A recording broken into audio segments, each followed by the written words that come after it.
Չանախ կաթնամթերքի ընկերությունը պանիր չի արտադրում, փոխարենը տուժել է խախտում թույլ տված ընկերություններից ոչ պակաս եւ ընդամենն իր անվան պատճառով։ Պաստերիլիզացված կաթ, թթվասեր ու կաթնամթերքի այլ տեսակներ արտադրող ընկերության արտադրանքի ծավալները մի քանի օրվա ընթացքում 30%-ով կրճատվել են։ Հիշեցնենք, որ Սննդի անվտանգության տեսչությունը 18 ընկերությունների չանախ տեսակի պանիրի մեջ հայտնաբերել էր աղիքային ցուպիկ, իսկ շատերը շփոթում են եւ խուսափում գնել չանախ ընկերության արտադրանքը։ Մինչդեռ նշենք, որ տեսչության ստուգումների արդյունքում այս ընկերության արտադրանքում որևէ խախտում չէր բացահայտվել։ Չանախ կաթնամթերքի ընկերությունն այս տարի պանիր ընդհանրապես չի արտադրել։ Անցյալ տարիների արտադրանքում էլ չանախ տեսակ չի եղել։ Ընկերության ղեկավար Ղուկաս Բունյաթյանը դժգոհել է, որ 20 տարի կաթնամթերքի արտադրությամբ զբաղվող ու սպառողի վստահությունը վայելող ընկերությունն ընդամենը մեկ անզգույշ խոսքի ու անվան հետ կապված շփոթմունքի հետևանքով տուժում է։ Այս մտահոգությունը կիսում է նաև Սպառողների ազգային ասոցիացիան։ Ամեն ինչ էլ արտադրում են մարդիկ, նույնիսկ տան իրենց պատվալներում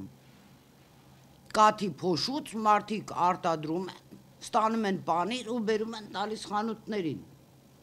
բայց դա չի նշանակում, որ պետք է մենք արատավորենք նորմալ արտադրողի անունը, ուղղակի տեղյակ եղեք, որ այդպիսի բան չկա։ Ոչ միայն ազդել է, այլ շատ վատ է ազդել եւ հոգեբանորեն եւ նյութապես։ Ուղղակի մենք արդեն փոշմանել ենք, որ մեր անունը չանախ ենք ընտրել, որովհետև նման շփոթություն անսպասելի էր, 20 տարիների կատարված աշխատանքը ջուրն ընկավ։ Ամենը 20 տարի է շարունակ ուրեմն օգտվող մեր կաթնամթերքից մի հատ կին զանգ է տալիս,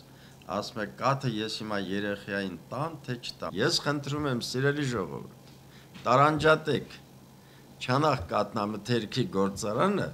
եւ չանախ պանիրի տեսակը,